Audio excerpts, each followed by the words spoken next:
अपन जाते हैं, सबसे पहले अपन ने मैंने बताया था नेट चालू करने के लिए, तो अपन यहाँ पे जाएंगे, तो यहाँ से अपन चालू करेंगे नेट से, ये ठीक है, तब भी लिखा सिग्नल, यहाँ पे जाके क्लिक करके अपन यहाँ से वाईफाई अटैच करेंगे।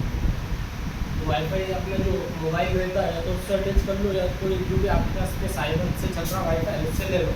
अपन ने जैसे इस पर क्लिक किया तो कनेक्ट लिखा हुआ दिख रहा, ये मतलब अपना कनेक्ट हो गया। ये स्पेशल जिसको नहीं आता है कंप्यूटर पर अटैच करना, उनके लिए इस तरीके से अटैच करेंगे। जैसे लैपटॉप के अलावा CPU पे भी अटैच करने के लिए यही जाना, ठीक है। तो दो चीज़ें रहती है, लैपटॉप पे क्या होता है कि ड्राइवर ऑलरेडी डला रहता है, तो वहाँ से क्या होगा, डायरेक्ट आपको ये निशान दिखाई देगा वाईफाई वाला, तो आप डायरेक्ट चालू कर लेंगे। और अगर CPU में जाएंगे तो वहाँ निशान नहीं दिखेगा, आपको एक डोंगल लगाना पड़ेगा, वो डोंगल से चलेगा, ठीक है। और डोंगल से चालू करने के बाद आपको यहाँ पे जब कनेक्ट कर लो तो यहाँ डिसकनेक्ट का मैसेज आ जाएगा। अगर कनेक्ट हो गया तो आपका डिसकनेक्ट दिखेगा। फिर आपको क्या करना है, गूगल खोल लो या यूट्यूब खोल लो। अपन ने जैसे यूट्यूब खोला, अपनी चैनल का नाम ये डाल लो, सर्च बॉक्स में ऊपर QCC ट्यूटोरियल,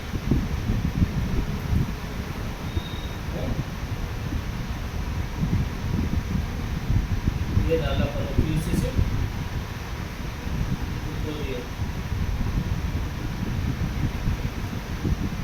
ये आपके पास चैनल का आ गया। देखो दिख रहा है ना चैनल का। अब यहाँ से अपन क्या करेंगे, देखिए वॉइस के लिए अपन ये लगा रहे हैं ताकि आवाज़ अच्छी आए, ये अपन ने लगा दिया। जब यहाँ पे अपन गए तो ये अपनी चैनल पे सारी अपनी वीडियोस आ रही हैं जो अपन ने डाल रखी थी। इससे पहले अपन ने एक वीडियोस अभी बनाई थी जो इंटरनेट पे थी और सारी चीज़ें बता रही थी। जब उस पर क्लिक किया तो यहाँ पे ये 38 मिनट की वीडियो,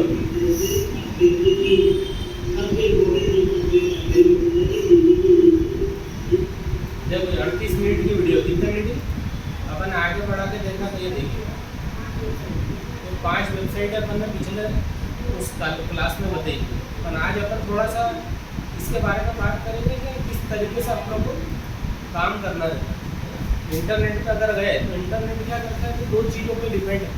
एक तो उसको सबसे इम्पोर्टेंट है कि डाटा चाहिए, बिना डाटा के चलेगा नहीं। तो आप डाटा लेने के लिए तो मोबाइल से डाटा लेंगे या अपन कैसे लेंगे, केबल के थ्रू भी ले सकेंगे। केबल से मतलब आप कनेक्शन ले लो तो वो चलता रहेगा।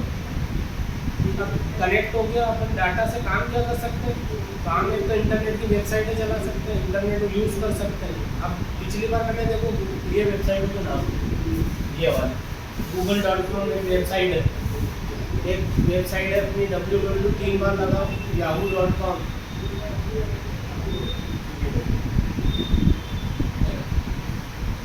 ये देखो अपनी वेबसाइट का नाम दिया जो हिंदी में अपनी ओपन होती है। 3 बार W लगा के वेब दुनिया लिख देना, webdunia.com, ये आपकी तीसरी वेबसाइट। तो ये अपन ने लास्ट की जो क्लास की थी उसमें ये सब बताया था। 5 वेबसाइट कम से कम आपको पता होना चाहिए जिससे आप आराम से इंटरनेट चला पाएंगे। एक फेसबुक है जो अपन चलाते हैं, यहाँ पे आप फेसबुक पे फोटोज वीडियोज अपलोड कर सकते हैं और लाइक शेयर कमेंट इसी को होता है। फिर इसके अलावा एक 5वीं अपन यहाँ पे यूट्यूब ले लिया, तो यूट्यूब से गाने पिक्चर वीडियो, मतलब ये 5 वेबसाइट इंपॉर्टेंट थी, ठीक है। आज अपन जॉब से रिलेटेड बात करें, ये वाली तो इंटरनेट से रिलेटेड थी, अपन ने समझ लिया। आज देखो आज हम अपन जॉब से रिलेटेड इसके बात करेंगे कि कहीं पे जॉब पे जाते हैं तो क्या पूछते हैं बच्चों से, कंप्यूटर नॉलेज है कि नहीं, एजुकेशन नॉलेज है कि नहीं, इन चीज़ों के बारे में आपसे पूछा गया है। आप क्या काम करते हैं, पहले आपने क्या काम करा। तो देखिए रिज्यूम बोलते हैं अपन, कहीं पे भी जॉब पे जाएंगे तो रिज्यूम की ज़रूरत लगेगी। किसकी ज़रूरत लगेगी, रिज्यूम। यहाँ पे देखो रिज्यूम बना हुआ है अपने स्क्रीन पे, ये देखो ईश्वर करके रिज्यूम बना हुआ है, राज बना। अगर मैंने जैसे ईश्वर का फोटा यहाँ पे बन जाए, ये ईश्वर क्लिक किया, एंटर मारा तो खुलेगा जो MS वर्ड जहाँ पे अपन चलाते हैं। अब अपन ने चलाना सीख लिया, अब रिज्यूम बनता कैसे वो भी इस पेज पे आपको दिखाई देगा। देखो ये आपने रिज्यूम बोला है, नॉर्मल रिज्यूम, आपको कोई इसमें हाईलाइट नहीं करा, देखो बहुत ही नॉर्मल है।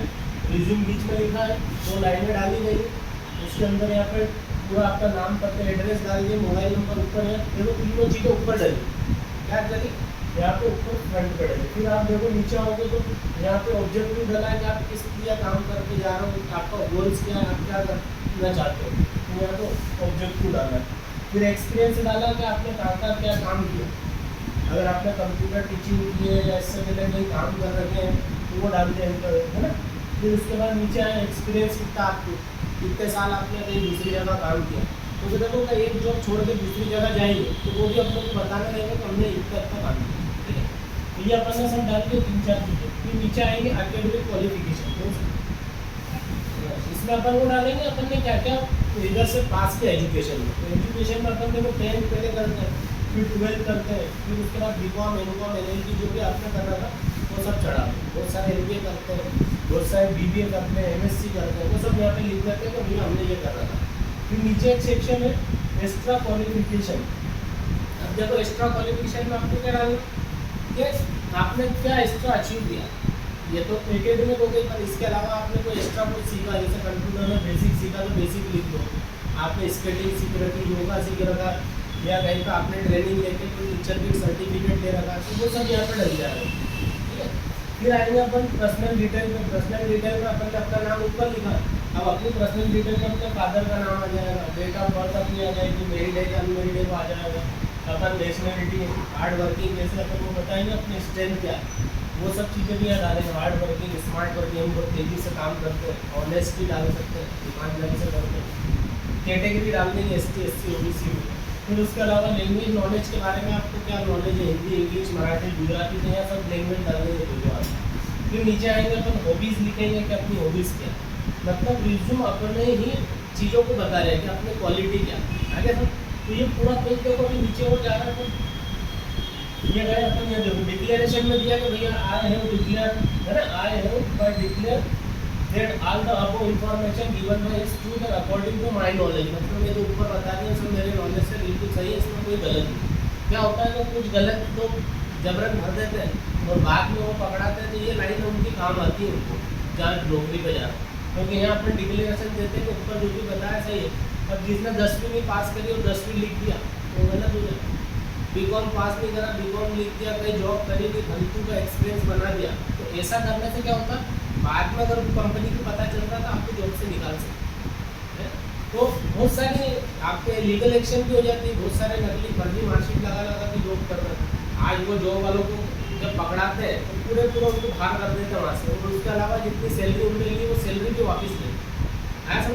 और जेल होती है अलग, भैया आपने झूठ बोल के यहाँ पे नौकरी करी, फर्जीवाड़ा बहुत सारा। तो अपने रिज्यूम में अपन ने क्या करा, तो यहाँ पे प्लेस आ गया, डेट आ गई, यहाँ अपना नाम डल गया, तो ये रिज्यूम आपका नॉर्मल रिज्यूम में तो जितनी बातें रहती है। आगे सुनो, पहला सेक्शन तो अपना नाम, एड्रेस, मोबाइल नंबर, ये 3 अपन ने यहाँ दे दिए। कभी बाई चांस आप रिज्यूम से सिलेक्ट होते हैं, क्या होता है रिज्यूम जिसके पास जाएगा, आप रिज्यूम लेके जाएंगे इंटरव्यू देने, तो इंटरव्यू के पहले आपसे रिज्यूम मांगा जाए। कहीं भी अपन जॉब के लिए अप्लाई करेंगे तो आप कोई सी भी कंपनी में जाओ, बड़ी छोटी किसी भी कंपनी में, तो आपसे बोलेंगे कि रिज्यूम डाल। रिज्यूम में आपको क्या करना है, अभी मैंने बताया कि अपना नाम, पता, मोबाइल नंबर ऊपर, बीच में अपने ऑब्जेक्टिव बता दो कि अपन किस उद्देश्य से लिए उस कंपनी में जा रहा है। फिर अपन यहाँ पे एक्सपीरियंस बता दें कि हमने इतना इतना काम जाना किया, वो बता दें। एकेडमिक क्वालिफिकेशन बता दें, एक्स्ट्रा नॉलेज भी लिख दिया, पर्सनल डिटेल अपनी पूरी डाल दी, और डिक्लेरेशन देके अपना नाम देके छोड़ दिया। तो ये पॉइंट थे अपने रिज्यूम के। अब ध्यान रखना, रिज्यूम बहुत इंपॉर्टेंट है जॉब पर्पज। अगर आपने रिज्यूम गलत बना दिया तो आपको वहीं से, जैसे आपने रिज्यूम में कुछ चीज़ें गलत लिखी तो आप वहीं से सिलेक्ट नहीं हो। क्यों? क्योंकि रिज्यूम जॉब के पहले लेते हैं, और जॉब देने के पहले आपका क्राइटेरिया उनके हाथ में रहता है कि आपने कितना पढ़ा। देखो आपके अलावा दूसरों ने भी रिज्यूम दे रहे हैं, आपने जो क्वालिटी अपन ने इसमें लिख दी, दूसरे क्या लिख रहे हैं वो उनकी क्वालिटी लिखनी है। तो पहली बार किसी भी संस्था में रिज्यूम देंगे तो वो क्या करते हैं, सारे रिज्यूम को इकट्ठा कर लेते हैं, और उसके बाद इंटरव्यू लेते हैं। इंटरव्यू कैसा लेंगे, उसी रिज्यूम पे आपको 5-6 क्वेश्चन करने। कैसे, भैया आपने वहाँ पे लिख दिया मैंने 12th पास करा था, तो भैया पूछेंगे आप कौन से स्कूल में थे, कहाँ से पास किया, कितना परसेंटेज बना। तो ये बेसिक क्वेश्चन आपसे पूछे जाएंगे। अगर आपने सही सही जवाब दिए तो बता दो कि मैं तो भैया वहाँ से राजगढ़ से पास किया, मैं वहाँ रहता था, फिर वहाँ से यहाँ आया, सब चीज़ें आपको बताना। मतलब बेसिक क्वेश्चन का उत्तर बेसिक ही देना, उसमें कोई घुमाने फिराने की बात ही नहीं। वो पूछेगा भैया चलो आपने LLB किया है, अब कौन से सन में किया था, आपको सन पता होना चाहिए, या तो चाहो तो इसके पीछे भी आप सन वगैरह लिख सकते हैं। ठीक, अब देखो एक रिज्यूम मेरा देखो, दिखा था आपको मेरा रिज्यूम, ये देखो मेरा रिज्यूम में जाओ, अभी अपन ने देखा था विष्णु प्रजापति वाला रिज्यूम, अभी रिज्यूम जुड़ रहा अपना खुद का। मैंने भी सिंपल ही बना रखा, ज़्यादा उसमें कुछ है नहीं। ये देखो ये खुला। अब देखो रिज्यूम, अब मेरा खुद का मैंने मेरा एड्रेस डाला, मोबाइल नंबर डाल दी, चाहो तो आप 2 नंबर डाल दो, अगर एक बंद चल रहा है इधर उधर इंगेज है तो आप सेकंड नंबर भी डाल दो। ऑब्जेक्टिव तो अपन ने डाल दिया कि भैया to take responsibility with the organisation where the personal professional can make and meaningful contribution the organisation success where self development in commercial field, मतलब उसके फील्ड में हम अच्छे से काम करेंगे, उसको आगे ले जाने की बात करेंगे। ये चीज़ें अपन ने ऑब्जेक्टिव में दे दी। कहीं पर भी काम करने जा रहे हैं तो अपने कुछ संस्था के बारे में अपन क्या करेंगे, ऑब्जेक्टिव में दे दो कि भाई आपकी संस्था को ऊपर ले जाएंगे, सक्सेस ग्रो करवाएंगे। ये सब चीज़ें आपको फर्स्ट लाइन में कवर करना। फिर सेकंड अपन ने मेरे को एक्सपीरियंस कितने सारे डाला, 3 year experience coaching class teaching का QCC ट्यूटोरियल डाला था, 2 ईयर एक्सपीरियंस मैनेजमेंट NSC से वहाँ डाला था ब्रांच का, 3 ईयर एक्सपीरियंस मैनेज NSC से खजराना ब्रांच, फिर 1 year experience MB Khalsa law college assistant professor, फिर 13 year experience as a advocate. उसके अलावा और डालना तो अपन इसमें डाल सकते हैं जो अपन ने करा, ठीक है। फिर नीचे आओ, देखो ये मैंने अभी बताया था कि एकेडमिक क्वालिफिकेशन में LLM पास आउट 2013 परसेंटेज 60 इतने परसेंट फर्स्ट डिवीजन क्लास। तो आपने देखो परसेंटेज भी डाल दिया, ईयर भी डाल दिया, तो आपके रिज्यूम में बंदा पूछेगा तो भैया आपका परसेंटेज कितना बना, तो आप फट से रिज्यूम में जो डाला वो बता दो कि 61% इतने से। आपसे पूछेगा 12th में कितना बना, तो ये लिखा 12 का 75% है ना। उन्होंने पूछा DAV से आपने कहाँ से पास किया, कौन सी यूनिवर्सिटी, बहुत सारी यूनिवर्सिटी, विक्रम यूनिवर्सिटी है, बाहर की सेना यूनिवर्सिटी है, प्लस ये DAV भी है। आप जिस यूनिवर्सिटी से पास करें उसका लिखिए। तो अपन ने DAV से पास करें कौन सा सन में, 2003 में B.Com पास कर लिया, 2001 में अपन ने देखो यहाँ पे 12th पास कर रखी थी। तो अपने रिज्यूम में जो ईयर है, जो मार्कशीट है, उसी से डिटेल फिल हुई। और अगर ये गलत फिल करी तो आपके रिज्यूम के बाद में कंपनी आपसे ओरिजिनल मार्कशीट, ओरिजिनल सब चीज़ें मांगती, उससे मैच भी कर लेती कि इनने क्या लिखा और ये क्या है, तो वो सही है कि गलत है ना। आप फर्जी यहाँ पे लिख दोगे और वहाँ पे जो मैच करके आपके देखेंगे तो कुछ भी गलती हुई तो आप पहले ये लाइन की वजह से खार हो जाएगी। कौन सी लाइन, जो डिक्लेरेशन दे रहे, क्यों, क्योंकि अपन ने क्या बोला कि जो ऊपर दिया वो सब सही है हमारे साथ। और अगर वो मार्कशीट बुलाते हो ये चेंज आपकी मार्कशीट से दिखता है तो आपको पहले कह देंगे कि आपने देखो वहाँ गलत बताया और हमको मार्कशीट की वाली दो। आप तो DAV से पास हो, मार्कशीट विक्रम की लगा दो, आपका परसेंट है तो यहाँ पे मार्कशीट में 40 है और आप 70 लिख दो। क्यों, क्योंकि आपका यही से पता लगाएगा रिज्यूम से। नीचे आपने इसका देखो क्वालिफिकेशन कितनी डाला की, PGD से कर रखा 1 ईयर का, टेली अकाउंटिंग का, ADWDB का, basic 3 month Hindi typing, professional board से CBCT 3 टाइम पास, ये अपन ने वहाँ पे लगा दी बड़े बड़े।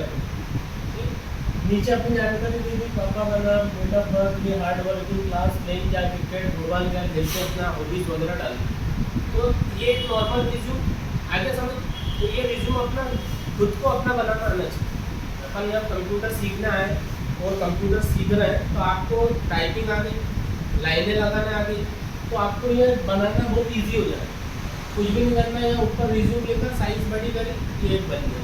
नीचे 3 लाइन डाली, ये लाइनें भले लास्ट में लगाओ, पूरा बन जाएगा। तो पहले तो ये पूरा ऐसे कैसे टाइप करी। आपको टाइपिंग अगर अच्छी आती है तो ये 5 से 10 मिनट में टाइप हो जाए। अगर स्पीड नहीं है तो 1 घंटा लग जाए, और अगर स्पीड आपके पास है 20-25 की तो 5-10 मिनट में आप पूरा टाइप कर सकते हैं नीचे तक का सारा। ये ठीक है। अब टाइप करने के बाद देखो आपको मैंने शॉर्टकट की सिखा रखी, अंडरलाइन की, कंट्रोल U, ये सिलेक्ट करके कंट्रोल U लगा दी। यहाँ पे आपको ये लगाना है बोल्ड, ये नंबरिंग, तो आप देखो यहाँ पे सिलेक्ट करके ये बोल अच्छे नहीं लग रहे तो इससे भी बदल सकते हैं। ये सिलेक्ट किया, यहाँ पे अगर अपन होम बटन पे तो ये ऊपर देखो यहाँ पे दे रखा है ये, आप ये चाहो तो ये वाले निशान लगा दो, ये वाले राइट लगा दो, देखो बदल दो ना, ये वाले लगा दो, तो आपका क्या होगा, ये चेंज हो जाएगी। देखो करके बता दो, मैंने याद है ये राइट वाले लगा दी, तो देखो सब राइट राइट राइट है। तो आप कोई सी भी डिज़ाइन यहाँ से ऊपर से चेंज करा सकते हैं। ये वाले लगा दी तो ये लग गए, वापिस आपको गोल वाले ही लेना तो गोल वाले लगा, है ना। नंबर देना चाहते थे, नंबरिंग वाले भी सब फंक्शन दे रखे, ये देखो 1 नंबर 2 नंबर, चाहो तो आप ऐसे नंबर भी दे सकते। और वापस गोल वाले करना हो तो वापस जाके गोल वाले लगाओगे। तो रिज्यूम में आपको ये रिज्यूम में बनाने का तरीका भी बता दिया मैंने, क्या क्या लिखना है उसके अंदर ये भी बता दिया। अब रिज्यूम देने के बाद आपको क्वेश्चन होंगे, ये बता रहा था कि क्वेश्चन क्या होंगे कि रिज्यूम के अंदर से आपसे पूछेंगे आप जिस जॉब पे जा रहे हैं, अगर आप जैसे बड़ी मार्केटिंग जॉब में जा रहे हैं तो मार्केटिंग जॉब में आपका एक्सपीरियंस होना चाहिए, भाई हम मार्केट में ये काम कर लेते हैं, हम कस्टमर से अच्छी डील कर लेते हैं, है ना। आप कहोगे जो हम सामान बिकवा सकते हैं, बहुत सारी कंपनियां जो अपना सामान बिकवाती हैं, बहुत सारे ऐसे एजेंट हैं जो घर घर जाके भी सामान बेच सकते हैं। अब मार्केटिंग का नॉलेज इतना तगड़ा होना चाहिए कि आप किसी को सामान बेचने जा रहे हैं तो पहले तो उससे बात करें। डेफिनेटली अभी जो देखा होगा मीशो और ये बड़ी बड़ी साइटें चल रही हैं। अब मीशो की साइट में क्या होता है कि उनके नीचे काम करने वाले उनके कस्टमर बनाते हैं, है ना। अब मीशो कंपनी बहुत बड़ी, वो तो वहाँ से चला रही है अपना ब्रांड। अब नीचे कस्टमर कैसे बनेंगे कि नीचे जो मार्केट में उनका प्रचार हो गया, वहीं से कस्टमर हो जाते हैं, डोर टू डोर आपको समझाते हैं, देखिए हमारी वेबसाइट पे जाइए आपको सस्ता सामान मिलेगा, आपको परसेंटेज डिस्काउंट मिलेगा। तो अपन क्या करते हैं, कस्टमर उसके वजह से साइट पे जाते हैं, ऑर्डर भी करते हैं और आपको जीना माइल भी वहाँ से मिल जाता है। बहुत सारी अमेजन है, फ्लिपकार्ट है, सब कंपनियाँ वो बहुत सारे ऑफर भी दे रही, आपको कुछ चीज़ें ऐसे ऐसे डिस्काउंट दे देती, 50% डिस्काउंट, कहीं 30% डिस्काउंट। तो अभी क्या हो रहा है, ऑनलाइन का जो मार्केट है बहुत तेज़ी से बढ़ गया, तो आपको ऑनलाइन परचेसिंग, सेलिंग, ये सब भी आपको आना चाहिए। बहुत सारे जो ऑर्डर करते हैं उनको तो पता ही, कुछ भी ऑर्डर लगाता रहता है, या बुलाना उस पर क्लिक करो, उसका पेमेंट आप या तो कैश ऑन डिलीवरी रखो या ऑनलाइन पेमेंट करो। कुछ कंपनियां ऑनलाइन पेमेंट पे आपको और डिस्काउंट दे देती, 100 रुपये की चीज़ आपको 80 रुपीज़ में दे देती, 20 रुपये और कम कर देती ऑनलाइन पेमेंट। पर ऑनलाइन पेमेंट में दिक्कत ये, अगर फर्जी वेबसाइट मिल गई और आपने ऑनलाइन पेमेंट दे दिया तो फिर आपका वो पेमेंट चले जाता है। इसलिए कैश ऑन डिलीवरी रखो, क्या रखो, कैश ऑन डिलीवरी। तो आप कैश ऑन डिलीवरी में आपके पास बंदा आएगा कुरियर वाला, वो आपको कॉल लगाएगा, आपका पार्सल देगा, तो पार्सल अपन खुद लेके मत करो, ये भी नियम ध्यान रखना। अभी क्या बहुत फर्जीवाड़ा चल रहा है, कई फर्जी कंपनियां बन के ना आपको बस दिखाती, लालच देती और वो क्या करती कि आप खरीद लो। एक अभी स्टूडेंट थी, उसको 8,000 का मोबाइल 4,000 में दे दे, तुमने ऑर्डर कर दिया, कैश ऑन डिलीवरी भी नहीं रखा, डायरेक्ट पेमेंट कर दिया, तो उसमें 4,000 जो मोबाइल था वो आया तो कुछ भी नहीं, उसका फोका आया बस। तो ऐसी फर्जी कंपनी से बचने के लिए जो डिलीवरी बॉय रहता है उसको बोलता हूँ भैया आप बोलो आपके हाथ से, आप खोल के दे तो बता दो आपने। अगर अभी कुछ अच्छी कंपनी है डिलीवरी में बॉक्स खोलने की अथॉरिटी कुरियर वाले को रहती है, क्योंकि कुरियर वाला खोलेगा और कुछ गड़बड़ रही तो उसका सामान उसको दे दो। और अगर अपन ने लेके खोल लिया तो वो कुरियर वाला कह देता भैया आपने बोला आपकी जिम्मेदारी है, हमारे को थोड़ी पता आपने क्या लिख दिया। इसलिए कभी भी कोई कुरियर वाला आपको सामान देता है पैकेजिंग से लाके, तो वो सामान उसी से खुलवाओ, और अगर वो खोलने से मना करे तो लेने से अपन भी मना कर दो, क्योंकि कुछ भी फर्जीवाड़ा उसको हो सकता। और अभी 50% ऐसे ही हो रहा ऑनलाइन, कई सारे प्रोडक्ट अपन ऑर्डर करते हैं, वो ऑर्डर जो जाता है वो नहीं आता, दूसरी चीज़ आता है। फिर वो रिटर्न पॉलिसी अभी है, कुछ कंपनी जो ओरिजिनल है वो तो रिटर्न कर लेगी, जो फर्जी कंपनी हो तो बंद ही कर लेती मोबाइल, और आपका प्रोडक्ट रिटर्न नहीं होता तो आपका जो पेमेंट था वो फंस जाता। अब फंस गया तो उसके लिए भी उपभोक्ता फोरम में कोड बनी है, पर उस छोटे से पैसे के लिए कोड बन जाता आज। तो क्या हो रहा है कि वो पेमेंट के लिए अगर 100, 200, 500 रुपये, 1000 रुपये की चीज़ बोले तो 1000 रुपये के लिए कोर्ट में उपभोक्ता फोरम में कौन केस लगाए, वहाँ कौन दौड़े। पहले आपके पास टाइम नहीं था, आप कहते चलो हटाओ गलती हुई, फिर आप दूसरी बार समझेंगे। अगर उस टाइम पे आपने देखो ध्यान से उसको खुलवाते हैं जो डिलीवरी बॉय, तो गलत सामान निकलेगा तो उसी को देखने करवाना तो भैया आपका जो हमने ऑर्डर करा था देखो हमारे उस पर जो लिखा वो सामान ही नहीं इसका, क्योंकि अपने पैकेट में भी सामान और उसका वेट लिखा रहता है। अभी एक मैंने भी ऑर्डर किए थे 2 गूगल्स, अब वो गूगल्स के जो वेट थे वो कम से कम एक गूगल मान लो कम से कम 60-70 ग्राम का तो होते होगा। अब 2 बुलवाए तो उसका वजन होना चाहिए कम से कम 100 ग्राम के ऊपर। वो पैकेट इतना हल्का दिख रहा है कि मेरे को लग रहा था कि इसको गूगल दिख रहा है, कुछ ना कुछ भर रखा है। अधिकतर तो कागज वागज और कुछ भी डाल देते हैं ऐसा, तो वो तो अपन ने लिया नहीं। उसको ही बोला मैंने एजेंट को, मैंने तू खोल दे अगर ये तेरे को देना हो। तो कहता नहीं है सर कंपनी बोले आप ही खोलो ये करो। मैंने कहा ठीक है, बोले हम भी नहीं ले रहा, रिटर्न कर। रिटर्न डाल देते हैं, वो नहीं देते हैं।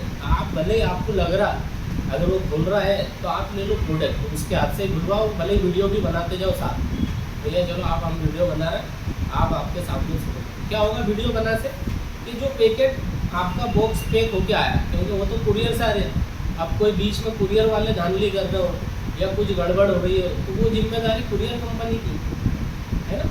अब भले अच्छी कंपनी से ऑर्डर कर दो, अगर बीच में किसी ने आपका सामान ट्रेस कर लिया, निकाल के कुछ भी गड़बड़ करी, ये तो बॉक्स की स्थिति भी देखो कैसा है।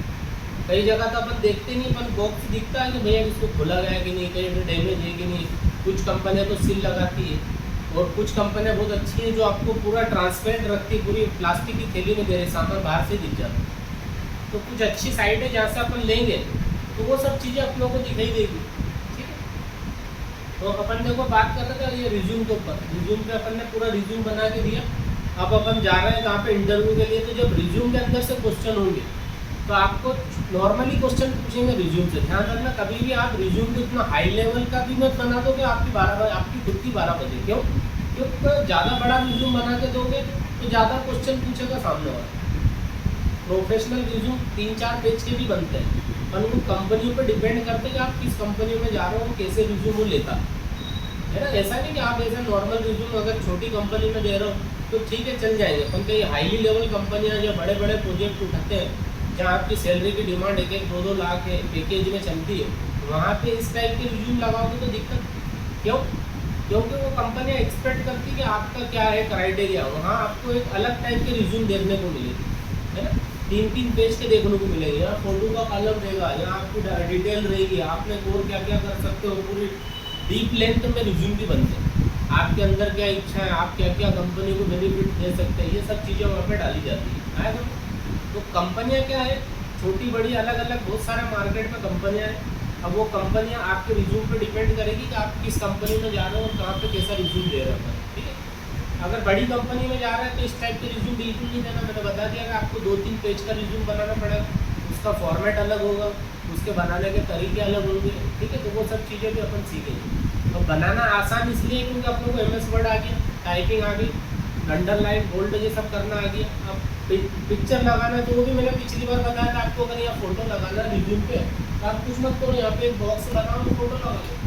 देखो मैं लगाता हूँ, इंसर्ट पे जाएंगे, यहाँ से आप चाहो तो डायरेक्ट पिक्चर उठा लो, यहाँ से ऑप्शन है देखो पिक्चर में, ठीक है, वहाँ पे क्लिक करो और जहाँ पे आपकी पिक्चर या फोटो लगा वो लेके आ जाओ, ये लगा देते हैं। देखो डेस्कटॉप पे फोटो रखे, वहाँ पे क्लिक किया, नीचे गया, अभी फोटो ये शाहरुख का दिख रहा है, पहले ये लिया, ये लगा देते हैं। ये देखो अभी ऐसा है तो अपना रिज्यूम क्या हो, ऊपर नीचे हो गया। अब अपन कहेंगे यार वो तो खराब हो रही है, ऐसा कुछ भी नहीं। आपको पता है कि in front, order, back, behind और ये सब लगाना रहते हैं। तो फॉर्मेट पे जाएंगे अपन और यहाँ पे आपको ये मिलेगा टेक्स्ट फिल्टरिंग ऑप्शन, उसमें जाके आप इन फ्रंट ऑफ टेक्स्ट कर दो। कौन सा करो? In front of text. जैसे ही करोगे तो आपका फोटो ऊपर आ जाएगा और फिर इस फोटो को छोटा करके जहाँ पे लगाना वहाँ लगा दीजिए। और जैसे ही आपने फोटो यहाँ रखा, छोटा करके मैंने यहाँ लगाया, और मैं चाहता हूँ ये ब्लैक ब्लैक आ रही है, दिख रहा है आपको ब्लैक, ये खत्म कर दो। तो इसके लिए आप क्या करोगे, एक ऑप्शन है क्रॉप बटन। कौन सा बटन? ये वाला क्रॉप। बस इस पर क्लिक करो तो आपका ये जो डॉट थे वो ऐसे क्रॉप में बदल जाएंगे। फिर आपको यहाँ से इसको ब्लैक वाले को खत्म करना है, छोटा करके इस साइड से, इधर से भी ऐसा दबाएंगे तो ये भी खत्म हो जाएगा। क्रॉप बटन से ही खत्म होगा। वो यहाँ पे रखेंगे, निशान आएगा ऐसा क्रॉप करने का, आगे समझ। फिर आप वापस के बटन बंद कर दो, फिर आप छोटा बड़ा करके वहाँ पे लगा दो, ये आपका रिज्यूम हो जाएगा। ये तो अपन डायरेक्ट फोटो लेके आ गए। अगर चाहते हैं अपन तो यहाँ एक बॉक्स लगा के भी फोटो ला सकते हैं। उसके लिए आप क्या करो, एक बॉक्स लगा, इंसर्ट में आपको ऑटो शेप आते हैं, शेप पे गए, कितना बड़ा फोटो लगाना वहाँ पे गए और यहाँ से फोटो का बॉक्स बनाए। अब इसके अंदर फोटो लाने के लिए यहाँ से कलर डालते हैं, वहाँ पे जाएंगे और नीचे पिक्चर ऑप्शन पे जाके अपन यहाँ से फोटो इसके अंदर लेके आएंगे। तो यहाँ पे गए, डेस्कटॉप पे अपन ने फोटो रख रखा, फोटो नीचे से देख लो, वो आराम से कटा हुआ होना चाहिए सही साइड, है ना। अब जैसे ये लिया मैंने, इंसर्ट किया, ये देखो उसके अंदर आ गया, है ना। इसका भी ब्लैक कटने के लिए आपको क्रॉप लगाना पड़ेगा, है ना।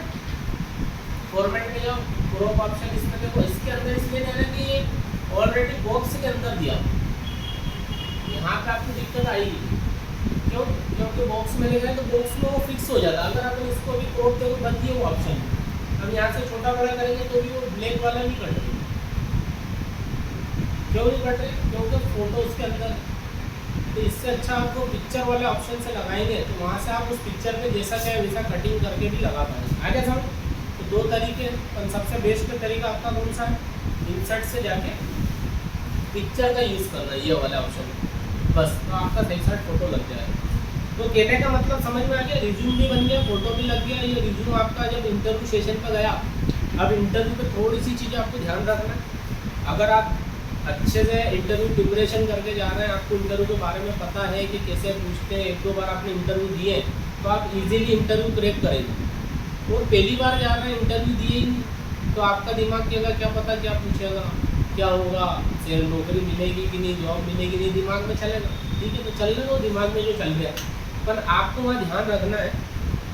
फर्स्ट टाइम इंटरव्यू देने वालों के लिए बता रहा हूँ कि जिन्होंने इंटरव्यू नहीं दिए, अब जिन्होंने दे रखा है उनको तो सब पता है कि क्या होता है, किस तरीके से क्वेश्चन हो रहा है। पर जो पहली बार जा रहा है उनके लिए ध्यान रखना है कि आप जाओ तो आपको एक केबिन में बिठाया जाता है सबसे पहले। एक काउंटर पर आपको रिसेप्शनिस्ट में या तो मैडम सर जो भी मिलेंगे आप उनसे मिलेंगे सबसे पहले। किसी भी कंपनी में जाएंगे तो डायरेक्ट आपको इंटरव्यू के लिए नहीं पूछा, एक रूम होता है, वहाँ पर आप जाओगे रिसेप्शन पर, आपका रिज्यूम मैडम लेगी अंदर, जो इंटरव्यू कंडक्ट कर रहे हैं, जो ले रहे हैं, उन तक वो रिज्यूम पहुँचेगा।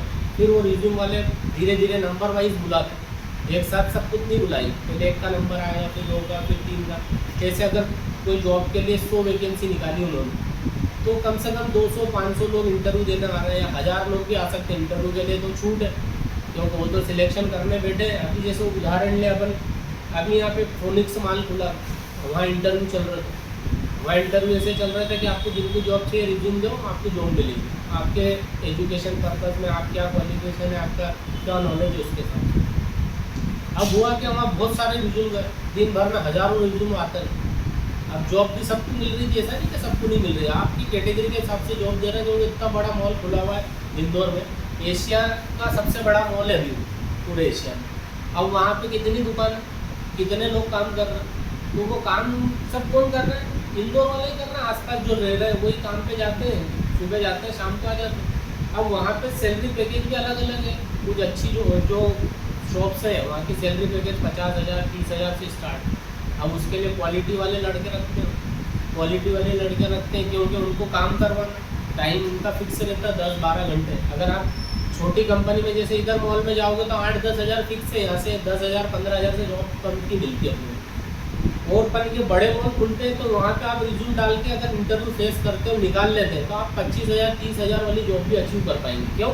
क्योंकि यहाँ पे आपको डायरेक्ट क्वालिटी से पैसा मिलेगा। अब आप इंटरव्यू में जब रिज्यूम लगा रहे हैं तो क्वेश्चन करेंगे आपसे, भैया आपने पहले कहाँ किया था, अपन बता दो हमने 2 साल वहाँ काम किया, 3 साल वहाँ किया, हम रिसेप्शन संभाल सकते हैं, हम ये वाले काम कर सकते हैं। ठीक है, अब क्वेश्चन देखो, डायरेक्ट मैंने बताया कि आपके रिसेप्शन हुआ, वहाँ से आपका रिज्यूम अंदर गया, अंदर से आपको बुलाया। अब बुलाते आपके सामने पहले तो जो पूछेगा क्वेश्चन वो रिज्यूम से पूछेगा। अभी मैंने बताया सारे आपका इंटरव्यू रिज्यूम के लेवल से होता है, ज़्यादातर तो रिज्यूम पे होता है। बहुत सारे पेज ऐसे बैठ भी जाते हैं जो हंसी मजाक करते रहते हैं और आपसे पूछते रहते हैं, उसमें भी वो चालाकी ये करते, ध्यान रखना कि वो हंसी मजाक में भी आपसे सारी चीज़ें निकला लें, आपको लगने नहीं देते हैं कि वो प्रोफेशनल है, क्योंकि उनको तो पता है कि कौन कहाँ से आया, क्या सीख के आया, और रिज्यूम में आपने सब लिख दिया।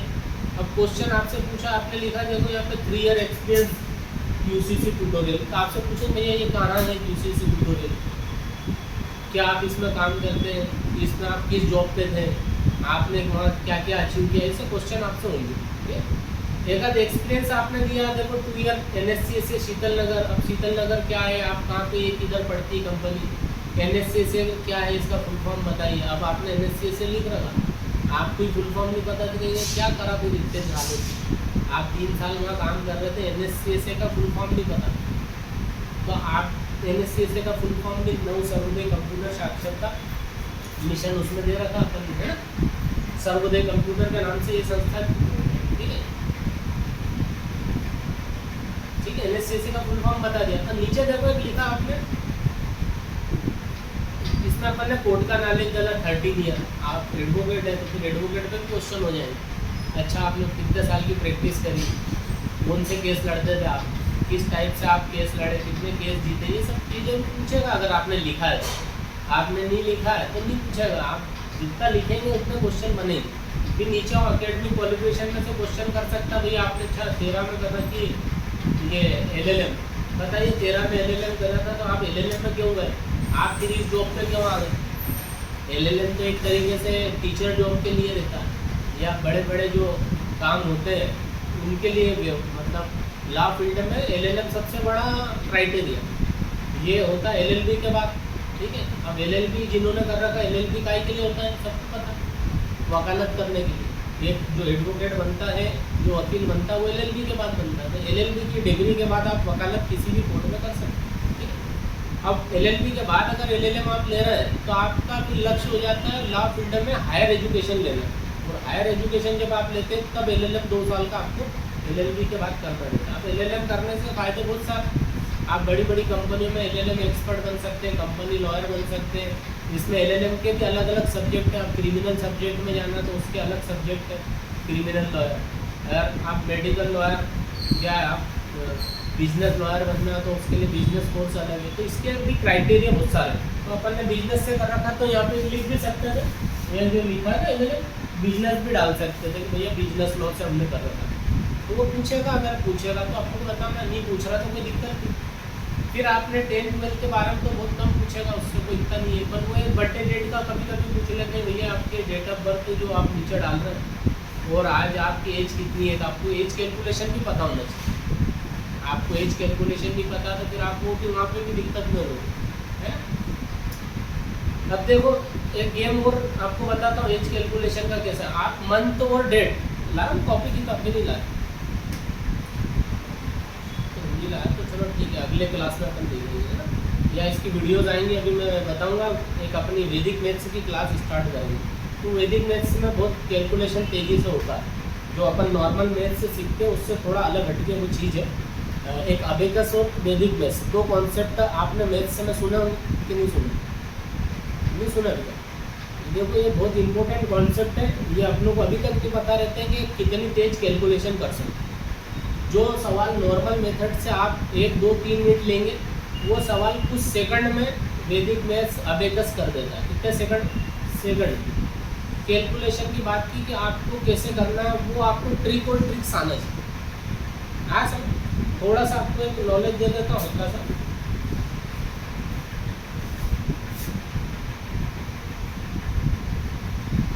देखो अभी अपन ने इसको बंद किया, अपन आते हैं डिजिटल बोर्ड।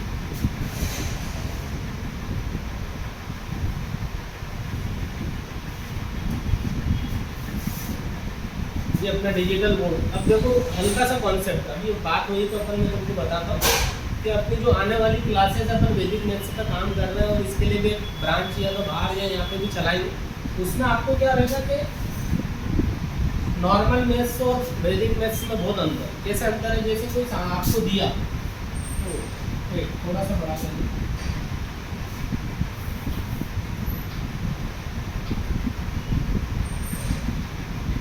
देखो,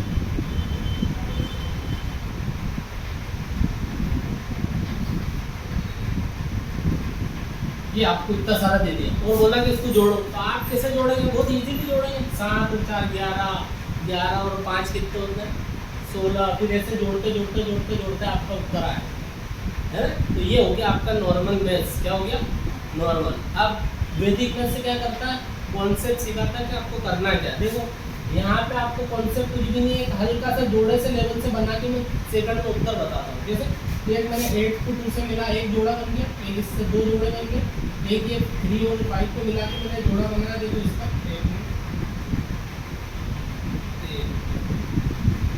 3 से मैंने 7 को मिला के एक जोड़ा बनाया, ये देखो, है ना। अब देखो यहाँ पे मेरा 4 बचा है, 5 बचा है ना। तो बस एक जोड़ा मैं बना सकता हूँ, इससे एक उधार लेके, एक इससे मैंने बाहर लेके इसका जोड़ा बना दिया 5 से 5 का। तो कितने बन गए, देखो 1 2 3 4 बने और बचे कितने 3, तो 43 आंसर है ना। कैलकुलेशन आपको ऐसे कंटिन्यूअसली करके करना रहेगा। यूँ जोड़ने में आपको टाइम लगेगा और यूँ अपने जोड़े बनाए, आपको दिख रहा है किसका जोड़ा। देखो इसमें एक कॉम्बिनेशन सीखना रहता है 1 से लेकर आपको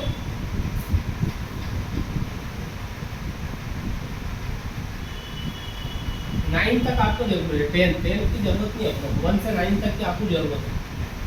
वो इसका आप सेम देखेंगे उल्टा, यहाँ पे उल्टी गिनती आपको आती है, इधर से लिख दो 1 2 3 4 5 6 7 8 9। ये अब ये आपके जोड़ तरीके सीखने का तरीका है वैदिक मैथ्स में। कैसे कि 9 आता है तो 1 के साथ जोड़ा बन जाता, 2 रहेगा 8 के साथ जोड़ा बनाएगा, ठीक है, 3 रहेगा तो 7 के साथ बनाएगा, 4 रहेगा तो 6 के साथ या 6 4 के साथ बनाएगा। तो ये तो कॉन्सेप्ट आपको पता है कि कैसे भी करके आपको 10 का एक जोड़ा बनाना, 10, क्योंकि 10 का एक जोड़ा बन गया तो आपको इजीली कैलकुलेट होगी, आप कैसे भी जोड़ सकते हैं। उदाहरण के लिए नीचे और ले लेता हूँ मैं, देखो अपन ने एक और एग्जाम्पल लिया इस साइड में, वहाँ पे अपन ने देखिए, देखो 6 दिया, 4 दिया, 3 दिया, 7 दिया, 6 दिया, 5 दिया, 4 दिया, 3 दिया, 2 दिया, है ना, और एक पेड़ दिया, अब इतने सारे दे दिए। पर आपको पता ये एक जोड़ा बन गया यहाँ पे, है ना, एक जोड़ा देखो यहाँ से बना लेंगे 3 से 7 का, ये बन गया, एक जोड़ा ये बन गया, है ना, और एक जोड़ा ये बन गया। अब जोड़े नहीं बन रहे तो आपका 5 और 3 8 अलग रख दो, अब जोड़े कितने बचे देखो 1 2 3 4 48 सेकंड में हो गया। अभी आप करते हो क्या करते हैं, 8 और 2 10 11 12 13, 13 में 4 जोड़ेंगे 17, 17 में 5 जोड़ेंगे तो कितने हो, 22, 22 में फिर अपन ने जोड़े 6 जोड़े है ना, कितने 5 लिए थोड़ा यही था, ये 5 आ गया, ये 5 दिखा, ठीक है। 22 में 6 जोड़ा तो फिर 28, 28 में 7 जोड़ेंगे तो 33, 33 में 3 जोड़ेंगे तो कितना 38, 38 में 4 जोड़ेंगे तो 42, 42 में 6 जोड़ेंगे तो 48, जो मैंने सेकंड में कर दिया। ऐसे क्यों हुआ ये, कैसे हुआ, वैदिक मैथ्स। अगर आपको वैदिक मैथ्स के कॉन्सेप्ट पता है, कुछ चीज़ें पता है, तो आप वो बहुत तेज़ी से कर पाएंगे। क्या हो रहा है कि ये सब चीज़ें ऑनलाइन भी आ रही है, रिकॉर्डेड लेक्चर बनते हैं, ये चीज़ें जो बच्चे नहीं आते उनके लिए ऑनलाइन जाता है, तो वो ऑनलाइन मटेरियल उनको दिखाया जाएगा कि किस तरीके से वैदिक मैथ्स की जब अपनी क्लासेज स्टार्ट करेंगे तो इसके 2-3 सेक्शन है, पहले first level, second level, third, fourth, से पूरे लेवल करोगे तो 4, और सिर्फ 2 लेवल पे कर लोगे तो आपका मैथ्स बहुत तेज हो जाता है। जो नॉर्मल बच्चे हैं और आप में बहुत अंतर हो जाता है, उनके कैलकुलेशन की स्पीड और अपनी कैलकुलेशन की स्पीड बहुत तेज हो जाती है। तो आज जो बड़ी बड़ी एग्जाम आ रही है, नेट है, जेई है, जितने भी साइंस के बच्चे हैं, मैथ्स के बच्चे हैं, ये क्या कर रहे हैं, इनको एडवांस लेवल सीखना पड़ता है। बिना एडवांस लेवल के नॉर्मल कैलकुलेशन करेंगे तो इनको बहुत पीछे रह जाएंगे। क्यों, क्योंकि कॉन्सेप्ट क्लियर। अब कॉन्सेप्ट कब समझ में आएंगे, जब अपन सीखेंगे। अभी जैसे बहुत सारे बच्चे कंप्यूटर पे आ रहे हैं, अब कंप्यूटर पे आ रहा है तो देखा होगा कि कंप्यूटर अगर उनको आ रहा है, कुछ बच्चे को तो बताता हूँ, वापिस कंप्यूटर पे आ जाते हैं, ये देखो वापिस अपना स्टेटमेंट लगा। तो कंप्यूटर फील्ड क्या कर रही है, आपको जॉब दिलाने का काम करे, अलग अलग बहुत सारे जॉब पर्पस काम चल रहे हैं अपने, ठीक है। तो ये अपने जितने भी काम है, ये भी अपन देखो इसकी स्क्रीन को पीछे करते हैं। अभी अपन ने 2-3 चीज़ें सीखी, रिज्यूम के ऊपर बात करिए, रिज्यूम कैसे लगाएंगे, किस कंपनी में जा रहे हैं, क्या बोलना है, किस तरीके से जॉब लेना है, बड़ी कंपनी वाले कौन से क्वेश्चन आपसे पूछेंगे, और इसके बारे में एक बार पूरे इंटरव्यू लेवल पे अपन बात करेंगे। क्लास जब रहेगी तो इंटरव्यू कैसे कंडक्ट करें, और हुआ तो एक इंटरव्यू सेशन अपनी क्लास पे भी रखें ताकि आपका मोटिवेशन रहे, क्योंकि अपन फर्स्ट टाइम इंटरव्यू देते हैं तो बहुत सारे बच्चे घबराते हैं और उनको क्या पूछना है, क्या बोलना है, वो नहीं बोल पाते, जिससे वो रिजेक्ट हो जाते हैं। अब अपनों को रिजेक्शन से भी नहीं डरना, अगर रिजेक्ट हो भी गया तो ठीक है, अगली बार और दूसरी कंपनी हो। अगर आपको एक जॉब नहीं मिल रही है, अब गए इंटरव्यू देने, सिलेक्ट नहीं हुआ तो कोई बात नहीं, अगली कंपनी अपने ले ली। देखो बाहर मार्केट खुला पड़ा, आप जिस लेवल पे काम करते हैं, आप सोचते हैं उस लेवल पे आप बन जाते हैं, ये भी थिंकिंग है आप, और ये सोच आपको कहाँ ले जाती है, आपके सोच पे डिपेंड करती है। अगर अच्छा सोच रहे हैं और अच्छे लेवल पे जाना चाह रहे हैं तो ऑटोमेटिकली पहुँच जाएंगे, और अगर सोच नहीं रहे तो फिर नहीं पहुँच पाए। ये भी इम्पोर्टेंट है, लाइफ में कुछ आगे बढ़ना है तो आपको सोचना पड़ेगा, बिना सोचे तो अपन करेंगे। जैसे आज यह कंप्यूटर सीख रहे हैं क्योंकि अपने माइंड में बोला कि सीखना ही जरूरी है, तो अपन सीख रहे हैं, क्योंकि आने वाले समय में देखो कंप्यूटर हर जगह लग रहे हैं, वो कंप्यूटर सिखाते हैं। हमें भी बहुत टाइम हो गया, 20 साल से ऊपर हमारे यहाँ पे क्लासेस रन हो रही हैं। अब उसमें जितने भी बच्चा है सब सीख के जाते हैं, बहुत सारी जॉब पे इंटरव्यू क्लियर करते हैं, निकाल भी लेते हैं, टाइपिंग टेस्ट होते हैं वहाँ निकाल लेते हैं, रिज्यूम बनाना, कोई जगह इंटरव्यू में आपको पेज बनाने को मिल जाते हैं, कहीं टाइपिंग करवाते हैं, कहीं कुछ बनाने को एक्सेल में दे देते हैं। अगर ये सब चीज़ें बेसिक में आएगी तो आप कर लो। अब मैंने पिछली बार भी बताया था कि कंप्यूटर के कोर्स बेसिक से ही आपको सिलेक्शन नहीं होगा। बहुत सारे कोर्स रहते हैं कंप्यूटर लाइन के जो करना रहते हैं। अगर बेसिक कर रखा तो उसके बाद आपने देखा होगा 10वीं 12वीं लेवल के कोर्स है, DCA PGDCA DCA वाला 12वीं के बाद, PGDCA ग्रेजुएशन के बाद गवर्नमेंट ने बना रखे, हमारे भी बने हुए, गवर्नमेंट ने ऑलरेडी बना के रख रखे ये कोर्स करना जरूरी है।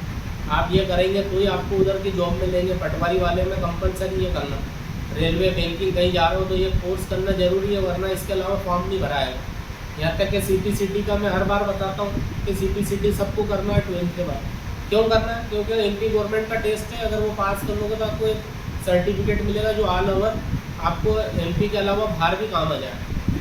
क्यों? क्योंकि आपका स्कोर कार्ड है कि आपने कितने लेवल से आप पानी में हो कंप्यूटर सीखने के बाद, के जहाज में तैर भी रहो तो अंदर ही डूबो, तो वो सिलेक्शन आपका चेक करता है MP गवर्नमेंट, और उसके बाद आप उसकी जॉब भर सकते हैं। नगर निगम है, कलेक्ट्रेट ऑफिस है, कई जगह तो सिर्फ वो सर्टिफिकेट लगा के भी जॉब लग जाती है।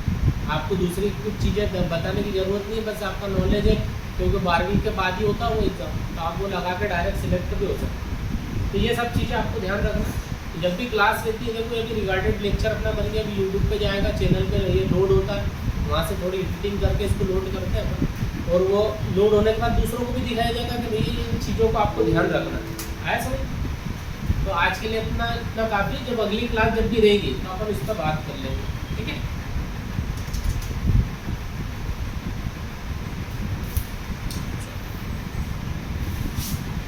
ये भी फुल हो गया था।